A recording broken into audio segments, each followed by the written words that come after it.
오늘의 주요 뉴스입니다. 문재인 대통령은 4주년 특별연설에서 죽비를 맞고 정신이 번쩍 들 만한 심판을 받았다며 부동산 정책 실패는 인정했지만 백신 접종은 차질없이 진행이 되고 있고 장관 후보자들 검증은 실패한 게 아니라고 말했습니다. 국민의힘은 자화자찬 연설에 국민들은 할 말을 잃을 지경이라고 꼬집었습니다. 검찰 수사심의위원회가 김학의 불법 출금 사건에 대한 외압을 행사한 의혹을 받는 이성윤 서울중앙지검장에 대해 기소 쪽으로 결론을 내렸습니다. 이 지검장이 심의위에 출석해 적극 해명했지만 13명의 위원 중 8명이 공소제기에 찬성했습니다. 공수처 1호 사건은 조희연 서울시 교육감의 해직교사 특별채용 의혹이 됐습니다. 공수처는 지난 1월 출범 후 첫 정식 수사에 착수하게 됐습니다.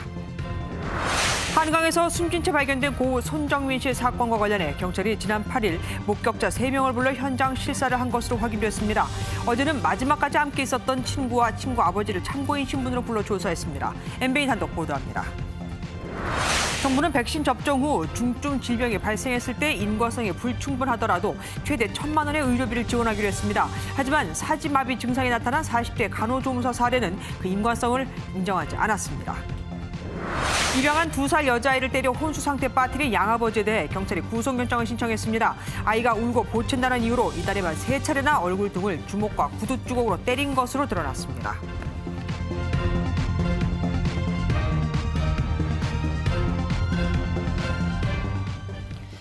우리 형편에 이 정도면 잘하고 있다. 정부는 정당한 평가를 받아야 한다. 문재인 대통령이 취임 4주년 특별연설에서 코로나19와 관련해 한 말입니다. 또한 올해 4% 이상의 성장률을 달성하기 위해 모든 지원을 아끼지 않겠다고 했는데 야권에선 대통령의 나 홀로 달나라 인식이 이제는 놀랍지도 않고 무섭다는 반응까지 나왔습니다. 먼저 조차훈 기자가 보도합니다. 문재인 대통령은 9월 말까지 백신 접종 대상 국민에 대한 1차 접종을 마치는 등 11월 집단 면역 일정을 앞당기겠다고 약속했습니다. 백신 접종이 빨랐으면 하는 아쉬움이 있는 것이 사실이라면서도 주어진 여건에서 최선을 다했다고 평가했습니다. 백신 개발국이 아니고 대규모 선투자를 할 수도 없었던 우리의 형편에 계획대로 차질 없이 접종을 진행하고 있는 것은 정당한 평가를 받아야 한다고 생각합니다. 문 대통령은 정부가 추진한 한국판 뉴딜 정책은 옳은 선택이었다며 11년 만에 4% 이상의 성장률을 기록하겠다고 강조했습니다. 적극적 확장 재정으로 경제 회복을 이끌고 방역 안정에 맞추어 과감한 소비 진작책과 내수 부양책을 준비하겠습니다. 이어 남은 1년 동안 코로나 불평등 해소와 일자리 창출에 최선을 다하겠다고 말했습니다. 국민의힘은 실패한 소득주도 성장이나 탈원전 정책에 대한 성찰이 없었다고 지적했고 자화자찬 일색의 연설을 듣는 우리 국민들은 할 말을 잃을 지경입니다. 여영국 정의당 대표는 백신 수급 일정표도 제시하지 못한 채 소리만 요란한 빈술의 연설이었다고 비판했습니다. 대북전단 엄단 의지를 밝힌 문 대통령은 오는 21일 한미 정상회담을 통해 북한을 대화의 길로 이끌어내겠다는 뜻을 밝혔습니다. MBN 뉴스 조창원입니다. 문재인 대통령은 부동산 문제만큼은 할 말이 없다며 정책 실패를 인정했습니다. 하지만 사과는 하지 않았고 실수요자 보호와 투기 근절이라는 기존의 부동산 정책 기조는 그대로 유지하겠다고 강조했습니다. 배진우 기자가 보도합니다. 문재인 대통령은 임기 4년 동안 가장 아쉬웠던 점이 무엇이냐는 질문에 가장 먼저 부동산 문제를 꼽았습니다. 정말 부동산 부분만큼은 정부가 할 말이 없는 그런 상황이 되었습니다. 부동산 문제와 LH공사 비리까지 겹쳐 지난 4.7 재보선에 심판을 받았다고 인정했지만 별도로 사과의 뜻은 밝히지 않았습니다. LH공사의 비리까지 겹쳐지면서 지난번 보선을 통해서 정말 엄중한 심판을 받았습니다. 정말 죽비를 맞고 정신이 번쩍 들 만한 그런 심판을 받았다 생각하고요. 문 대통령은 남은 1년간 무주택 서민 등 실수요자의 부담을 완화하겠지만 정책 기조는 유지하겠다고 선을 그었습니다. 부동산 투기를 금지하자는 것과 그다음에 실수요자를 보호하자는 것 그리고 주택 공급의 확대를 통해서 시장을 안정시키자는 것인데 이 정책의 기조는 달라질 수 없다고 생각합니다. 이어 공직자와 공공기관 직원의 부동산 투기가 국민의 마음에 큰 상처를 줬다며 부동산 부패를 반드시 청산하겠다고 강조했습니다. MBN 뉴스 배준우입니다.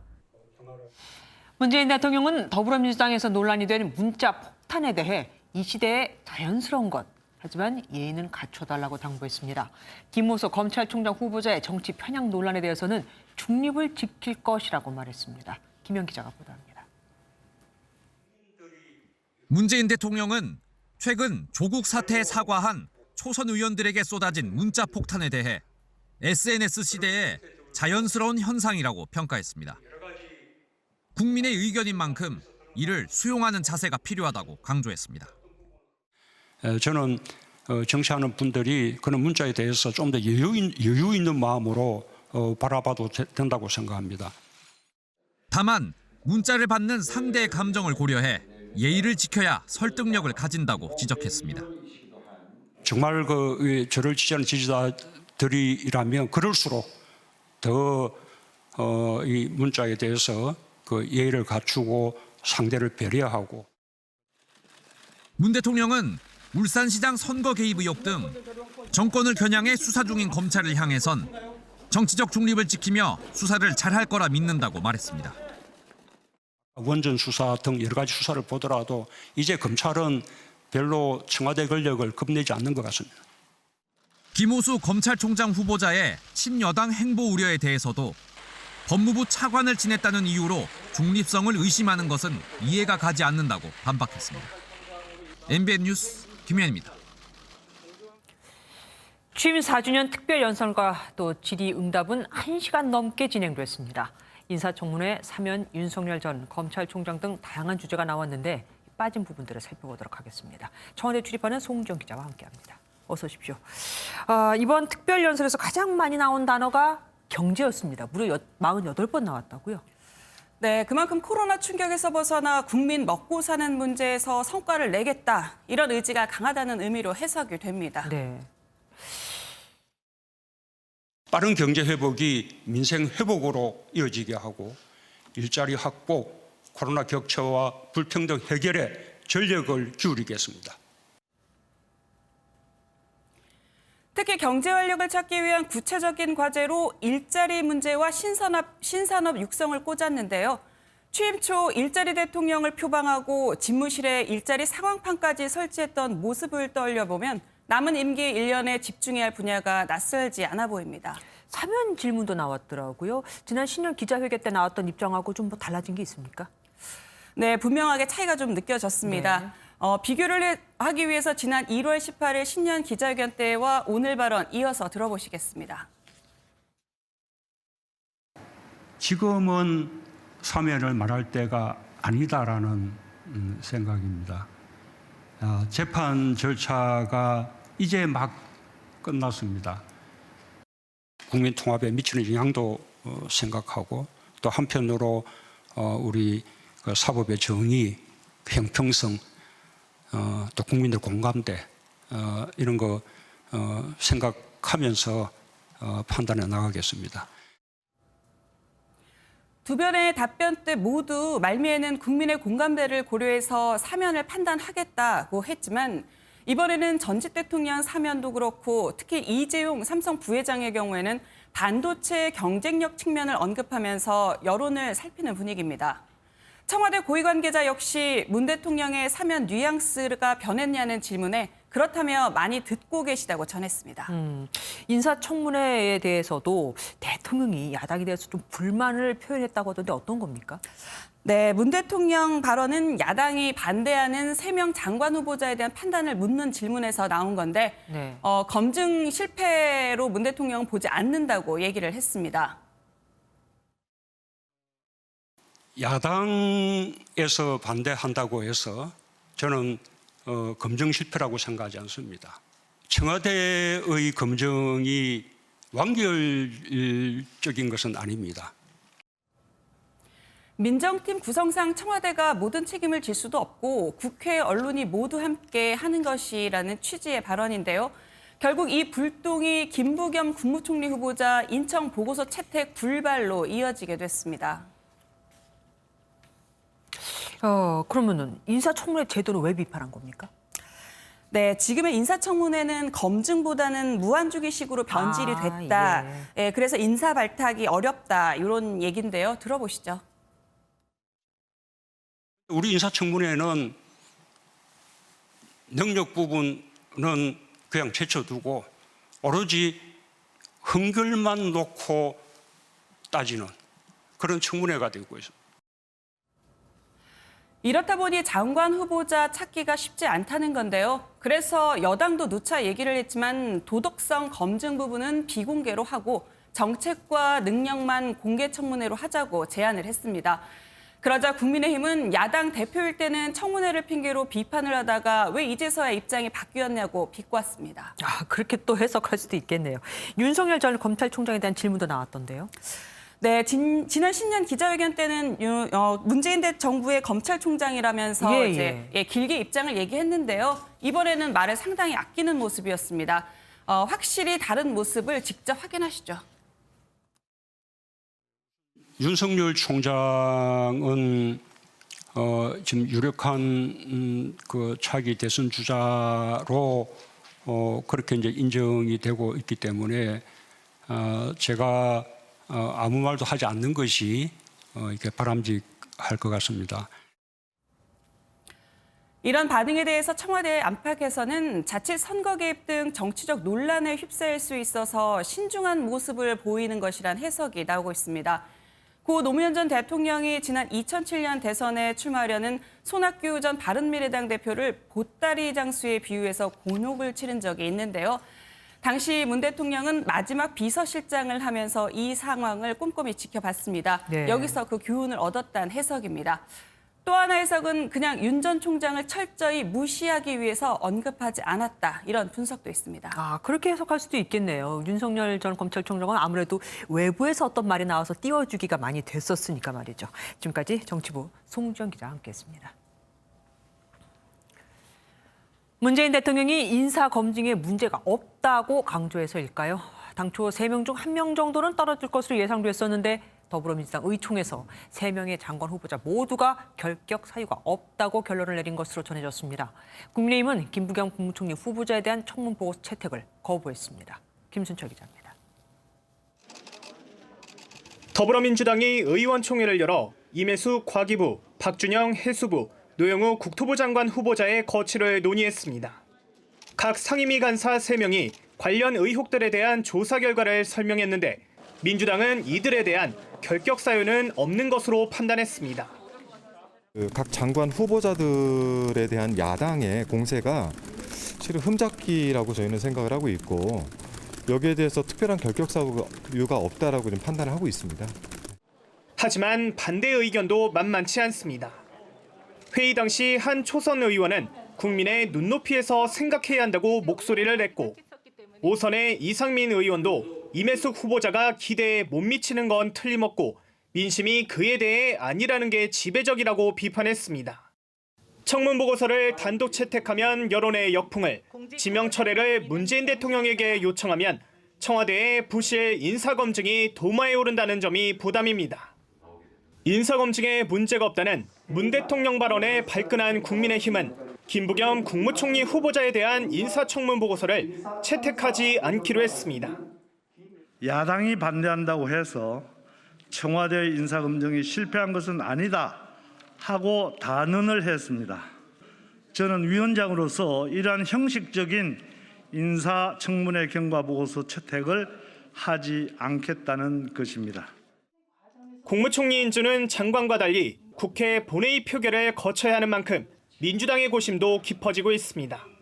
MBN 뉴스 김순철입니다. 검찰 수사심의위원회가 김학의 전 차관 사건 연루 의혹을 받는 이성윤 서울중앙지검장에 대해 기소 권고를 결정했습니다. 이 지검장이 직접 수사심의위에 참석해서 혐의에 대해 적극 반박했지만 체면을 구겨가며 후배 검사들과 맞붙었지만 외부 전문가들도 기소가 필요하다고 판단을 한 겁니다. 취재가 연결해서 자세한 상황 알아보도록 하겠습니다. 김지영 기자, 기소 결정이 나왔는데 수사심의위의 이견은 없었습니까? 네, 오늘 오후 2시부터 시작된 이성윤 서울중앙지검장에 대한 수사심의위원회가 약 4시간의 논의 끝에 더 이상 수사를 진행하지 말고 재판에 넘길 것을 권고하기로 결론 내렸습니다. 이 지검장은 대검 반부패 강력부장이던 2019년 6월 김학의 전 차관의 불법 출국금지 사건 수사를 막기 위해 당시 수사팀에 외압을 행사한 혐의를 받고 있습니다. 법조계와 학계, 시민단체 등에서 선정된 13명의 현안위원은 수사팀과 이 지검장 측이 제출한 A4 용지 30쪽 이내의 의견서와 회의에서 오간 양측의 주장 등을 토대로 경론을 벌인 것으로 알려졌습니다. 위원들 간 의견이 엇갈리면서 기소 여부에 대한 투표가 진행됐고 찬성 8명, 반대 4명, 기권 1명 등 과반수 찬성으로 기소 권고가 최종 결정됐습니다. 이성윤 지검장이 직접 참석해서 혐의에 대해 적극 해명을 했는데도 결국 기소 결론이 난 거네요. 그럼 이제 앞으로 어떻게 되는 겁니까? 네, 외부 전문가로부터 수사와 기소의 정당성을 판단받는 수사심의위에는 사건 당사자가 꼭 참석할 의무는 없습니다. 하지만 이 지검장은 오후 서울중앙지검에 반차를 내고 직접 참석해 혐의에 대해 적극 반박한 것으로 알려졌는데요. 회의에는 이 지검장으로부터 외압을 받았다고 주장하는 당시 수사팀 검사도 출석해 진술한 것으로 전해졌습니다. 반면 이 지검장 측은 부당한 외압은 없었고 검찰의 표적 수사라고 반박했습니다. 이 지검장이 직접 해명에 나선 건 기소 권고 결정을 최대한 막기 위해서였다는 해석도 나옵니다. 법조계에선 수사심의위 권고에 상관없이 검찰의 기소 강행 관측이 많았던 만큼 곧 수원지검 측이 기소에 나설 것으로 보고 있습니다. 실제 기소가 이루어지면 이 지검장은 피고인 신분이 되는데 이럴 경우 서울중앙지검장 유임이나 고검장 승진은 사실상 어렵다는 관측입니다. 지금까지 대검찰청에서 MBN 뉴스 김지영입니다. 출범 100일을 넘긴 공수처가 1호 사건으로 조희연 서울시 교육감의 특별 채용 의혹을 파헤칠 것으로 보입니다. 진보적인 고위공직자로 꼽히는 조 교육감은 3년 전 전교조 출신 해직 교사 등을 부당하게 채용했다는 의혹을 받고 있습니다. 이혁근 기자가 취재했습니다. 지난 2018년 조희연 서울시 교육감은 5명의 교사를 특별 채용했습니다. 채용된 5명은 모두 대법원에서 유죄 판결을 받고 해직된 교사인데 전교조는 이들의 채용을 조 교육감에게 요구한 바 있습니다. 이 가운데 2명은 조 교육감의 교육감 선거 운동을 도운 인물이어서 보은 채용이라는 의혹이 불거졌습니다. 감사원에 따르면 당시 교육청 내 채용 담당자들이 이들의 채용을 반대하자 조 교육감은 당신들은 공무원이니 내가 특별 채용 문서에 단독 결재하겠다며 채용을 강행했습니다. 감사 보고서에는 조 교육감이 부교육감마저 반대 의사를 보이자 정치적인 부담을 포함한 모든 책임은 내가 다 지겠다고 말한 정황도 담겼습니다. 공수처는 조 교육감 사건을 1호 사건으로 등록하고 감사원과 경찰에서 넘겨받은 사건 기록을 검토하고 있습니다. 특별 채용 문제는 공정과 정의에 관한 문제로 공수처가 1호 사건으로 삼은 만큼 명명백하게 사건을 밝혀서 확실하게 처분해야 된다고 봅니다. 앞서 의혹을 부인했던 조 교육감은 공수처가 균형 있는 판단을 할 것으로 생각하고 특별 채용의 제도적 특성과 무혐의를 적극 소명하겠다고 밝혔습니다. 공수처는 이번 주 신규 수사관 임용 절차를 마무리하고 다음 주 본격적인 1호 수사에 나설 것으로 보입니다. MBN 뉴스 이혁근입니다. 한밤중에 그것도 고속도로에서 전조등을 켜지 않고 시속 200km로 차선을 넘나들던 차량을 시민과 경찰의 추격 끝에 붙잡았습니다. 오히려 경찰은 이 차량을 놓치기도 했는데 시민이 쫓아가 운전자를 내리게 했습니다. 해당 차량의 운전자는 만취 상태였죠. 김명현 기자가 보도합니다. 검은색 승용차가 고속도로를 달립니다. 그런데 어두컴컴한 밤인데도 전조등을 켜지 않고 차선까지 비틀비틀 넘나듭니다. 뒷차가 상향등을 켜고 경고를 주자 오히려 속도를 높입니다. 뒷차 운전자가 경찰에 신고합니다. 대전으로 내려가는 경부고속도로 방향인 경부고속도로인데요. 한 차량이 지금 라이트도 안 켜고 계속 왔다 갔다 하면서 운전해가지고 수시로 위치를 알려주면서 바짝 뒤쫓아 더 빨리 달립니다. 야, 방금 190이야. 순찰차까지 합류해 사이렌을 울리며 차를 세우려 하지만 꿈쩍도 않습니다. 아찔한 도주국을 벌이던 승용차는 속도를 더 높여 고속도로를 빠져나온 뒤 청주 도심 방향으로 내달렸습니다. 급기야 추격하던 경찰차가 뒤처지고 뒷차가 바짝 쫓아가기 시작합니다. 차선을 넘나들고 신호 위반을 하기 일쑤입니다. 결국 승용차는 신호등 앞에 멈춰서면서 20여 분에 걸친 추격전이 끝났습니다. 한 20-30km 추격했어. 같이 도와준 사람이. 따라오면서 몇 킬로 지나가고 있다. 이렇게 도와준 거지. 현장에서 붙잡힌 20대 운전자는 면허 취소 수치인 혈중 알코올 농도 0.095% 상태였습니다. 경찰은 운전자를 음주운전과 공무집행 방해 등의 혐의로 입건할 계획입니다. MBN 뉴스 김영현입니다. 입양한 2살 여자아이를 학대해 의식불명에 빠지게 한 양아버지에 대해 경찰이 구속영장을 신청했습니다. 양아버지는 3차례에 걸쳐 얼굴과 머리 등을 때렸다고 하는데 학대를 당한 아이는 친자녀가 4명 있는 상태에서 입양한 5번째 아이였습니다. 이재호 기자가 취재했습니다. 경기도 화성에 사는 30대 부부는 지난해 8월 당시 24개월이던 여자아이를 입양했습니다. 지난 2019년 부부가 함께 보육원 봉사활동을 하면서 알게 된 아이였습니다. 이미 이들 사이에서는 4명의 자녀가 있었지만 입양을 결심했고 법적 절차를 거쳐 한 가족이 됐습니다. 그러던 지난 8일 입양된 A양은 의식불명 상태로 병원으로 옮겨졌고 그 과정에서 양아버지의 학대 혐의가 포착됐습니다. 경찰에 긴급 체포된 양아버지는 지난 4일부터 8일까지 모두 3차례에 걸쳐 아이의 얼굴과 머리 등을 주먹과 구두 주걱으로 폭행했다고 진술했습니다. 아이가 말을 듣지 않고 운다는 이유였습니다. 구급차가 왔다, 경찰차가 왔다 이것만 알고 그 자세한 내막을 우리도 이제 야 그런 일이 왜 우리 아파트에서 있지? 이 정도만. 입양 기간이 지난해 10월과 올해 1월 그리고 4월 등 3차례에 걸쳐 해당 부부의 가정을 방문해 면담까지 했지만 학대 의심 정황은 발견하지 못했습니다. 입양 이후 해당 부부는 지자체로부터 입양 축하금 100만 원과 매달 15만 원의 입양 아동 양육수당을 받아온 것으로 알려졌습니다. 경찰은 아동학대 중상 혐의로 양 아버지에 대해 구속영장을 신청하는 한편 양 어머니의 학대 여부와 다른 자녀에 대한 학대 유무도 조사하고 있습니다. MBN 뉴스 이정우입니다. 고 손정민 씨의 사망 경위를 수사 중인 경찰이 그제 유력한 목격자 3명을 불러 현장 조사를 진행했습니다.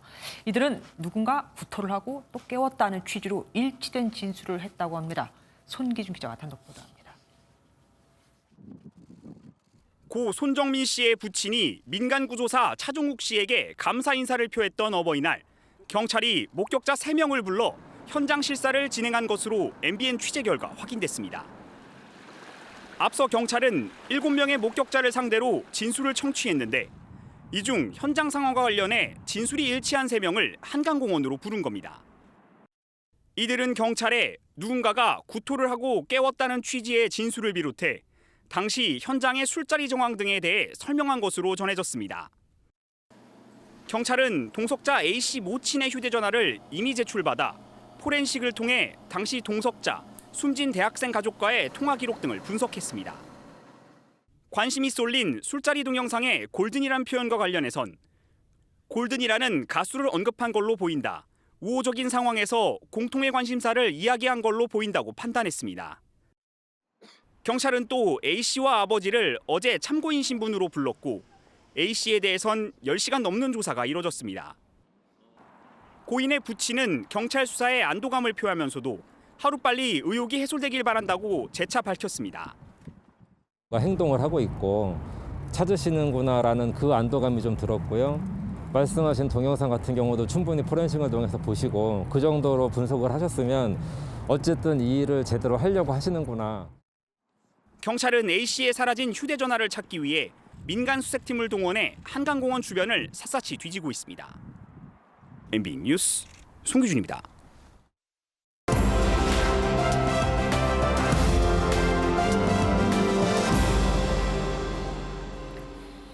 키워드를 살펴보는 오늘의 화제 픽뉴스 시간입니다. 전정인 기자 나와 있습니다. 어서 오십시오. 오늘 첫 번째 키워드는 뭡니까? 보여주십시오. 선후배도 없냐? 누가 누구한테 한 말입니까? 네, 정확히는 선후배도 없고 위아래도 없는 막가는 정치가 돼간다고 한 건데요. 세게 얘기했네요. 네, 홍준표 무소속 의원이 자신을 비판한 김웅 국민의힘 의원을 향해 한 발언입니다. 네, 두 사람은 연일 SNS 설전을 벌이고 있죠. 네, 어제는 일찍 핀 꽃은 일찍 시든다. 시들지 않는 조화로 사시라 등의 발언을 주고받았는데 설전이 계속되면서 발언 수위도 더 세진 겁니다. 분위기를 보니까 김웅 의원도 가만히 있지는 않았을 것 같습니다. 네, 역시나 물러서지 않았습니다. 네, 자신이 세게 이야기하는 것을 누구한테 배웠겠냐며 선배님의 모습을 보고 배운 것 아니겠냐고 맞받아친 겁니다. 후배들에게 좀 더 발전된 모습을 보여달라며 소금도 오래되면 곰팡이 나는 법이라고 날선 비판을 이어갔습니다. 이에 대해 홍 의원은 더 이상 상대하지 않겠다고 밝혔는데요. 네, 더 이상 상대 안 하겠습니다. 식사도 두 분 하면서 좋은 이야기 서로 많이 했어요.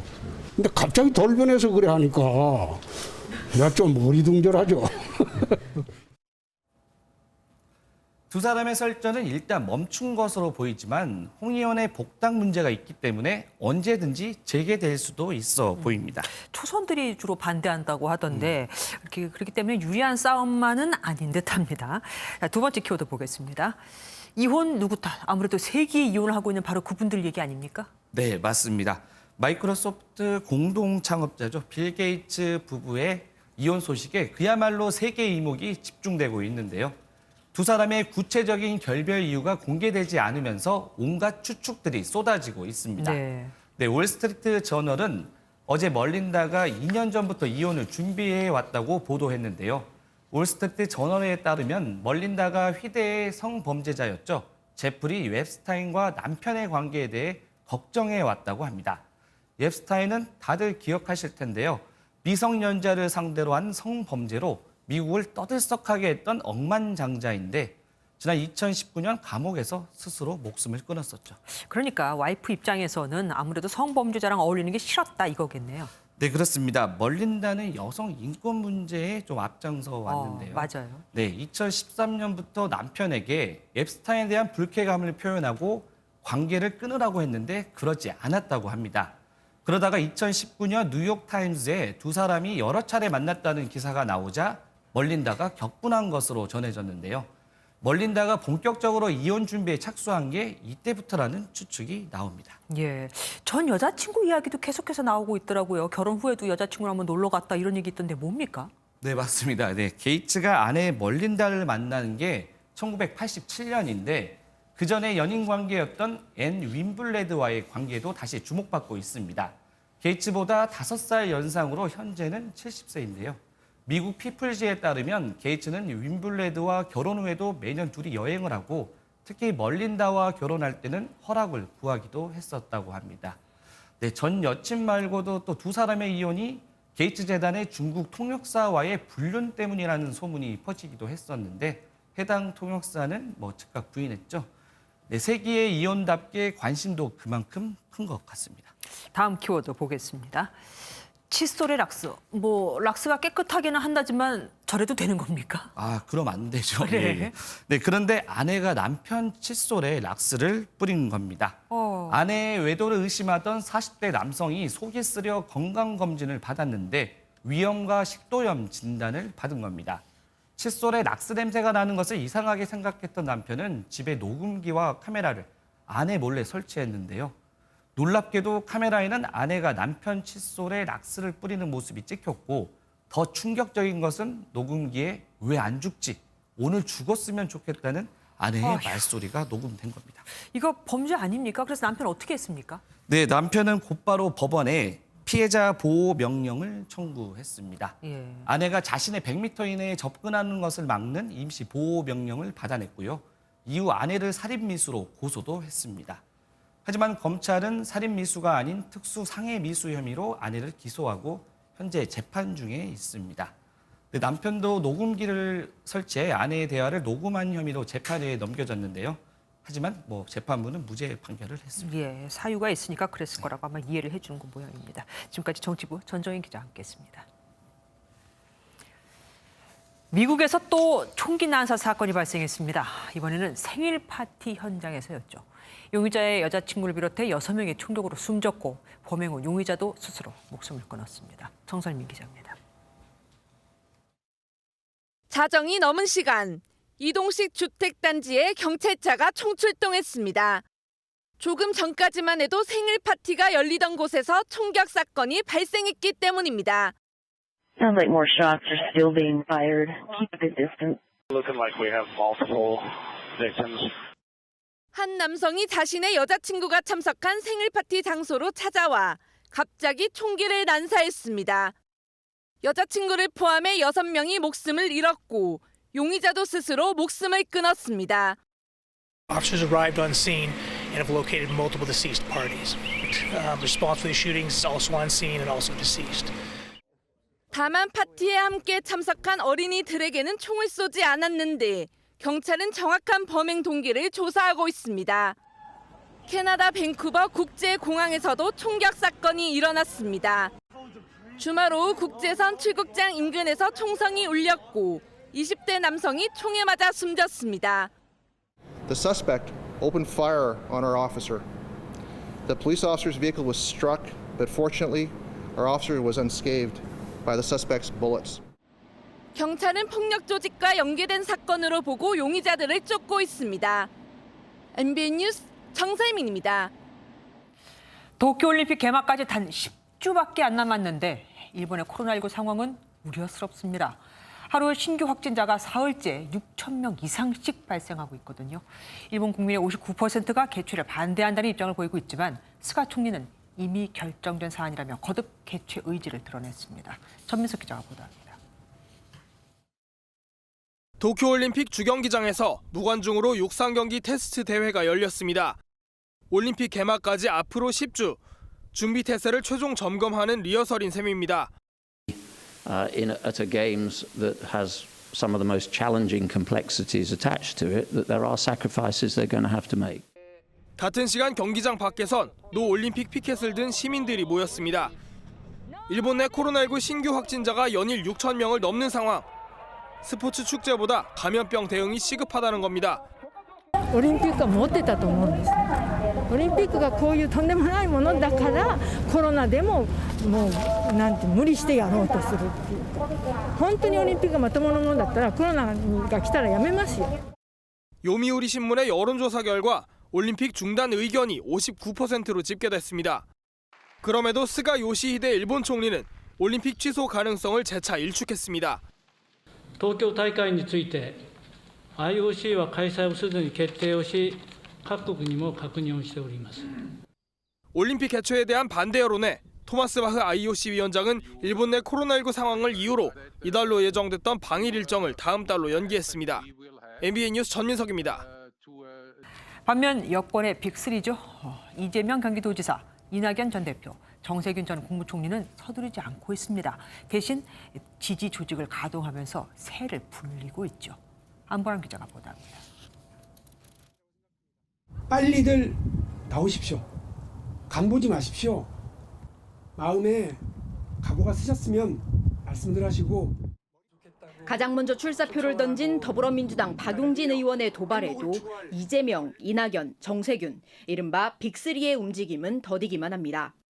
대선 경선 연기론을 놓고 논쟁이 한창이기 때문입니다. 제가 원칙은 존중돼야 한다는 말씀만 반복하고 있는데 지금도 마찬가지고요. 그런 문제를 당이 빠른 시일 내에 정리를 해주기 바랍니다. 대신 자신의 지지 세력을 중심으로 한 새 분리기에 나섰습니다. 가장 먼저 움직인 건 이낙연 전 대표로 자신의 대선 정책 싱크탱크인 연대와 공생을 띄웠는데 이 자리에는 송영길 대표를 비롯해 민주당 의원 40명가량이 참석했습니다. 정세균 전 국무총리는 내일 여의도에서 정세균계 의원이 주축인 연구 모임 광화문 포럼에 참석합니다. 처음으로 강연에도 나서는데 포럼 핵심 관계자는 이미 참석 의사를 밝힌 의원이 60명이 넘는다고 귀띔했습니다.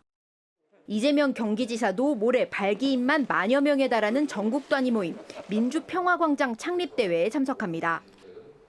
이해찬계 의원들이 대거 참석할 예정으로 오는 20일 발족하는 성장과 공정 포럼과 함께 이 지사의 지원군이 될 전망입니다. MBN 뉴스 안보라입니다. 야권 대선 후보들도 조금씩 속도를 내고 있습니다. 윤석열 전 검찰총장은 자영업 전문가를 만났고 홍준표 무소속 의원은 1년 2개월 만에 친정인 국민의힘으로 복당 신청을 했습니다. 노태영 기자입니다. 윤석열 전 검찰총장이 지난 8일 권순우 한국자영업연구원장을 4시간 동안 만나 자영업을 살릴 방안에 대해 토론한 것으로 전해졌습니다. 윤 전 총장은 소득주도 성장의 최대 피해자는 자영업자인데 이들이 취약해지면 중산층 형성이 어렵다고 지적한 것으로 알려졌습니다. 윤 전 총장의 한 측근은 MBN 취재진에 윤 전 총장이 학자보다는 현장 경험이 많고 실무를 잘하는 인물과 정책에 관심이 크다고 전했습니다. 정치 멘토로 유명한 윤여준 전 환경부 장관은 제3지대 가능성을 거론하며 윤 전 총장이 국민의힘 당대표가 결정된 뒤 움직일 것으로 전망했습니다. 과거에는 양당 중에 한 당에 대한 기대가 쏠려 있을 때는 제3지대가 열릴 수 없다. 근데 지금 거대 양당이 다 심판을 받았기 때문에 과거하고는 달리 이번엔 제3지대가 성공 가능성이 있다고 봅니다.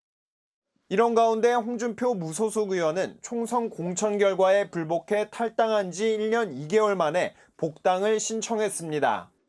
다시 당으로 돌아가서 당원으로서 책임과 의무를 성실히 수행하고 파탄난 국정을 바로 세우고 정권 교체를 통한 국가 정상화를 위해 하나의 미랄이 되고자 합니다. 홍 의원은 윤 전 총장에 대해 평생 검찰 수사만 한 분이 지금 각 분야 날치기 공부를 하고 있다며 견제구를 날렸습니다. MBN 뉴스 노태현입니다.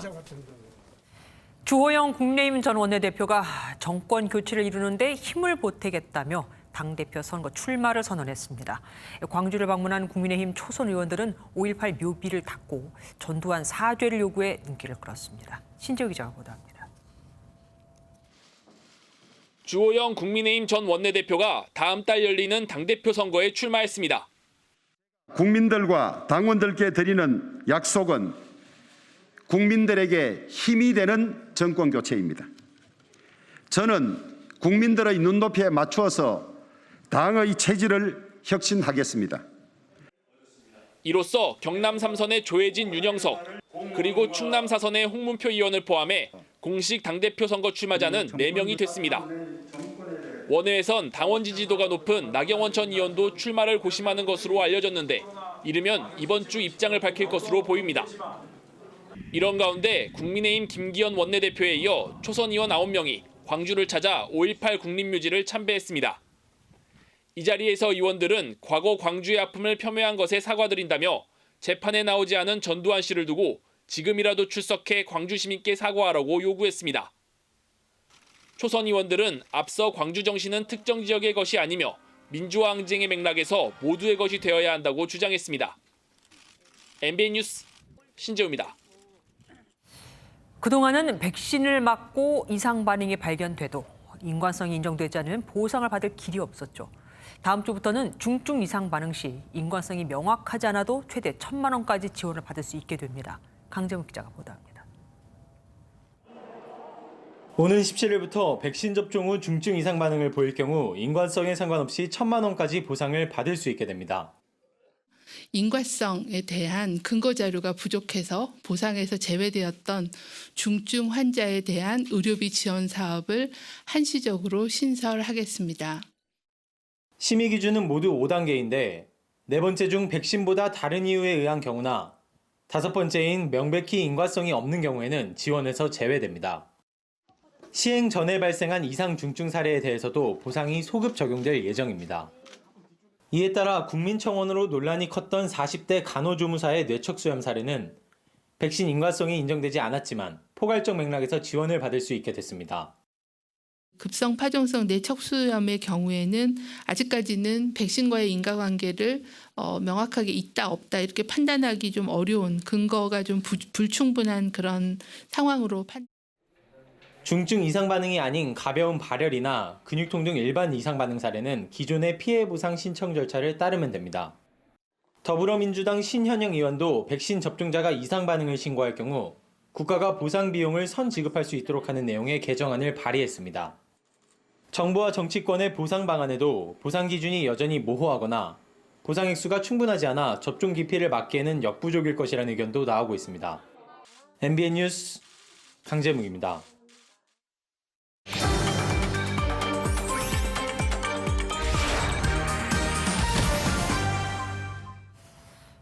사업이나 공무로 해외에 꼭 나가야 하는 사람은 우선순위와 관계없이 이 코로나19 백신을 먼저 접종받을 수 있습니다.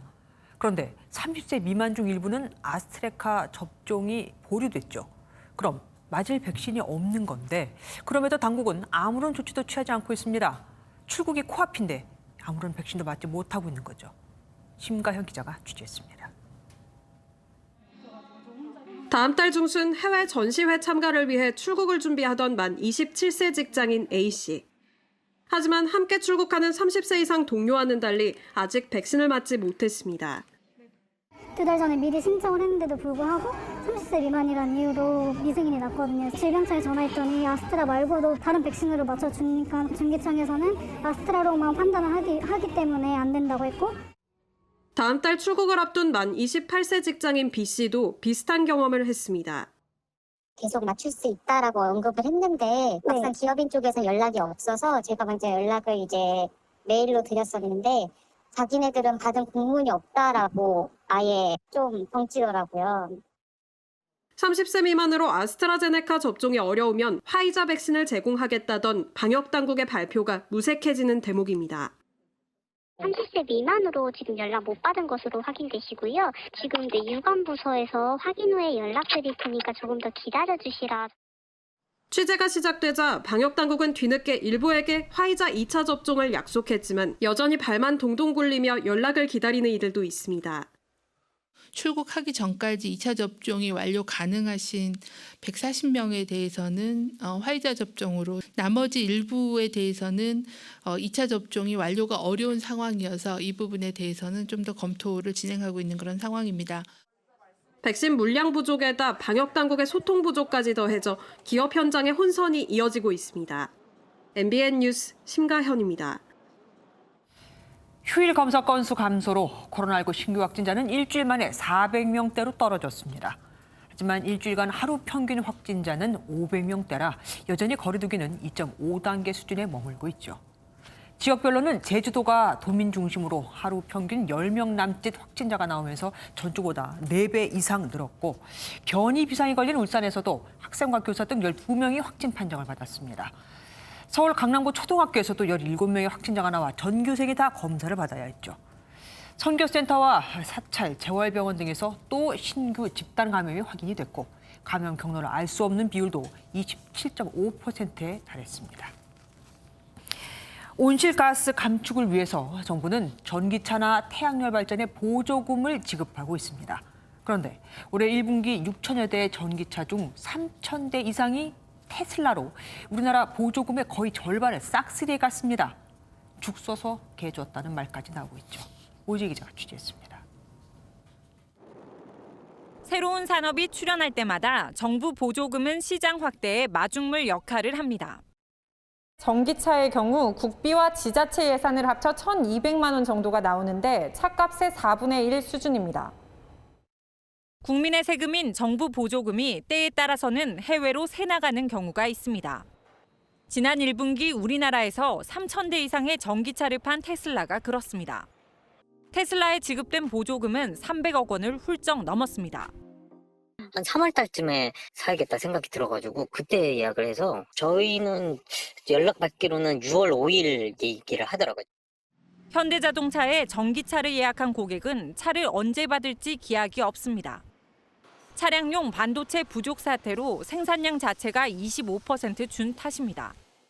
25일 10시 0년분 5초까지는 5월 달에 출고가 되고 15초까지는 6월 달에 출고되고 또 6월 달 기다려야 될 것 같아요. 전문가들은 문제를 제기하고 있습니다. 다소 부족한 면이 있는데 특정 회사로 이게 몰빵이 돼서 몰린다는 것은 국내 산업 구조에도 합리적이지는 않거든요. 보조금 쏠림 현상은 태양광도 마찬가지입니다. 지난해 태양광 모듈의 국산 사용 비중은 67.4%였고 나머지는 거의 100%가 중국산이었습니다. 중국산은 4천억 원에 달합니다.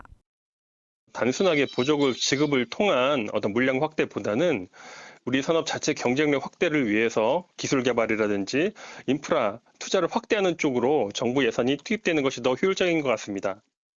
현금성 지원은 줄이며 국내 산업의 생태계 구축을 위한 노력이 동반돼야 할 것으로 보입니다. MBN 뉴스 오지혜입니다.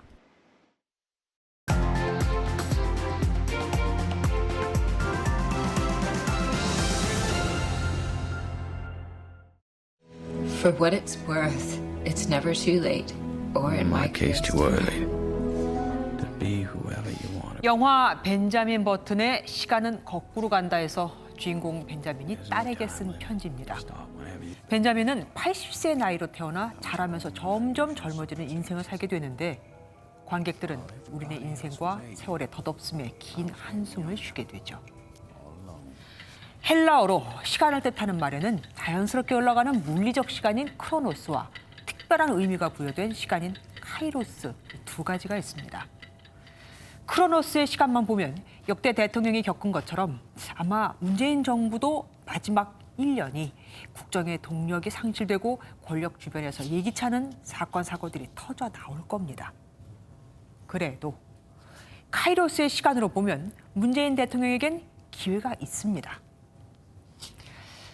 좀처럼 진정되지 않는 코로나19 사태는 지도자의 리더십을 간절하게 갈구하고 있기에 어찌 보면 국가를 위해 마음을 비우고 결단하기에 딱 좋은 골든타임이라고 할 수 있습니다. 고용 한파, 부동산 급등, 탈원전 정책 등 산적한 현안은 먼저 편견과 아집을 버리고 기본으로 돌아가면 해결 방안이 보일 것이고 반도체 전쟁이나 백신 수급, 국민 통합, 북핵 안보 위기는 대통령이 직접 나서서 결단하면 풀 수 있습니다. 하루살이는 하루가 한평생이고 달맞이 꽃의 인생은 그 일생은 20분에 불과하지만 1년이라는 시간은 지구가 태양을 한 바퀴 도는 데 걸릴 정도로 어찌 보면 긴 시간입니다. 대통령 임기가 1년밖에 남지 않았다고 생각하지 말고 벤자민 버튼처럼 새로 태어나는 1년이라고 거꾸로 생각하면 어떨까요? 그래도라는 섬에서 그래도 부둥켜 안고 그래도 손만 놓지 않는다면 언젠가 강을 다 건너 빛의 뗏목에 올라서리라. 세상이 온통 잿빛으로 뒤덮였지만 그래도 우리에겐 아직 희망이 있고 대통령에겐 기회가 남아 있습니다. 김주아의 그런데 대통령의 1년 그래도 였습니다.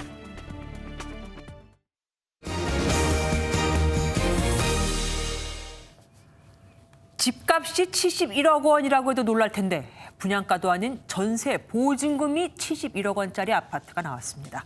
평당 1억 원이 넘는 거죠.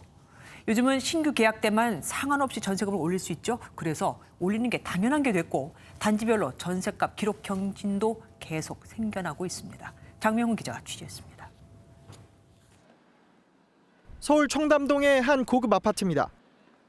이 아파트의 전용 219제곱미터가 지난 2월 보증금 71억 원의 전세 계약이 이루어졌습니다. 71억 원은 전국에서 가장 비싼 전세값으로 평당 보증금이 1억 원이 넘는 첫 사례이기도 합니다. 지난해 7월 전월세 상한제 시행 이후 치솟던 전세값은 최근 상승폭이 줄며 안정기에 접어들었다는 평가가 나오던 상황에서 이런 기록 경신은 낯설기도 합니다. 하지만 전세값 안정은 착시 현상일 수 있다는 지적이 나옵니다. 5% 임대료 인상 상한제를 적용받는 갱신 계약과 신규 계약이 함께 전세값 통계에 잡히기 때문이라는 설명입니다. 실제 갱신 계약 가격과 신규 계약 가격의 차이는 갈수록 벌어지고 있습니다.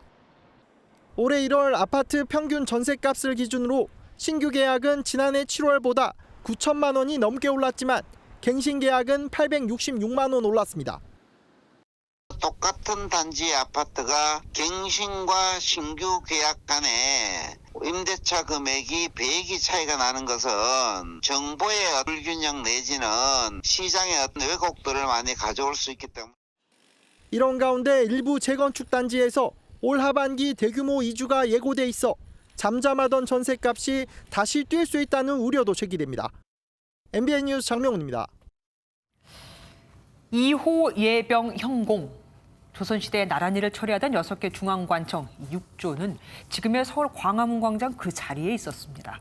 그런데 새 광화문 광장을 조성하는 과정에서 조선시대의 건물 터와 백자 등 6조 거리의 흔적이 대규모로 발견됐습니다. 정준 기자가 다녀왔습니다.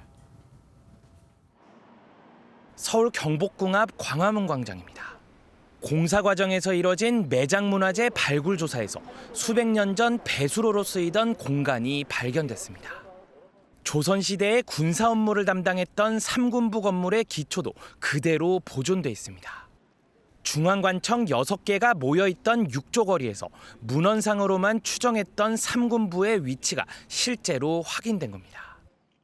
문헌상에 보이는 6조의 현황과 실제 발굴사 현황이 일치해서 나와서 현재 상당히 중요한 유적으로 판단되고 있습니다. 세종로공원 앞에서도 조선시대 관리감찰기구였던 사헌부의 담장과 우물 등 옛 건축물의 흔적이 발굴됐습니다. 이와 함께 분청사기와 백자 같은 조선시대 유물도 다수 출토됐습니다. 서울시는 정밀 발굴 조사를 마무리하는 대로 문화재위원회 심의를 받을 계획입니다. 이번에 발굴된 문화재에 대해 역사성을 살린과 동시에 미래지향적인 보존 활용 방안을 마련하도록 하겠습니다. 이번에 발굴된 현장은 사전 신청을 통해 21일부터 일반인 200명에게 최초 공개됩니다. MBN 뉴스 정주영입니다. 코스피가 3,249의 장을 마치며 20일 만에 사상 최고치를 경신했습니다. 코스피는 지난 3일 공매도가 제기된 첫날만 하락한 이후 4거래일 연속 상승세를 보이며 공매도 제기에 대한 우려를 불식시켰습니다. 코스닥도 1.48% 오른 992에 마감해 천선 회복에 다가섰습니다. 스포츠 뉴스입니다. 프로야구가 요즘 이색적인 볼거리를 쏟아내고 있습니다. 이대호 선수가 처음 포수 마스크를 쓰는가 하면 사상 첫 형제 선발 투수 맞대결도 펼쳐졌습니다. 전남주 기자가 보도합니다. 롯데가 포수 자원을 다 써버리자 이대호가 주섬주섬 장비를 착용합니다. 이대호가 포수로 나선 건 2001년 프로 데뷔 후 처음입니다. 큰 덩치로 능수능란하게 공을 받는 이대호. 김원중의 원바운드 공도 가볍게 잡으며 폭투를 막아냅니다. 포수 이대호의 안정적인 활약 덕에 롯데는 삼성에 9대8로 승리했습니다. 선배님께서 베테랑이시다 보니 이런 상황을 저보다 훨씬 많이 겪으셨을 거고 그러니까 선배님 믿고 던졌던 게 좀 좋았던 결과가 나왔던 것 같습니다. SSG 김정빈이 삼진을 잡고 1회를 끝내자 1회 말 키움 김정인이 마운드에 올라옵니다. 둘은 2살 터울 친형제. 프로야구 40년 만에 처음으로 형제 간 선발 투수 맞대결이 펼쳐진 겁니다. 둘 다 3이닝씩 던졌지만 형 김정빈이 무실점으로 막은 반면 동생 김정인은 3실점에 형의 판정승으로 끝났습니다. 1군 무대 첫 등판인데 어딘가 낯익은 나균환. 지난해까지 포수 나종덕으로 뛰었던 선수입니다. 시속 146km 강속구와 다양한 변화구를 던지며 새 인생을 활짝 열어젖혔습니다. MBN 뉴스 전남주입니다. 오늘 서울은 종일 흐린 하늘에 낮에도 기온이 크게 오르지 못했습니다. 내일은 중부지방이 맑은 하늘을 되찾으면서 오늘보다 10도 이상 낮 기온이 큰 폭으로 오르겠는데요. 내일 서울의 낮 최고 기온은 26도로 중부지방은 평년보다 높은 기온 보이겠고요. 5월 하순 정도의 따뜻함이 예상됩니다. 반면 비구름은 충청과 남부지방을 중심으로 내일 오전까지 영향을 미치겠습니다. 예상되는 비의 양은 충청 남부와 전북 북부, 경북 남부에 10에서 40mm, 그 밖에 충청과 남부 곳곳에는 5에서 20mm 정도고요. 내일 아침이면 이 비는 대부분 그치겠습니다. 중부지방 내일 맑은 하늘에 대기질도 좋음 수준 가리키겠습니다. 남부지방 비가 오지 않는 남해안을 따라서도 빗방울이 조금 떨어지는 곳이 있겠고요. 낮 기온은 광주와 대구가 20도를 조금 웃돌겠습니다. 강원 영동 지역은 내일 대기가 매우 건조하겠습니다. 내일 제주를 시작으로 모레 또다시 남부지방에 비가 내릴 것으로 예상됩니다. 날씨였습니다.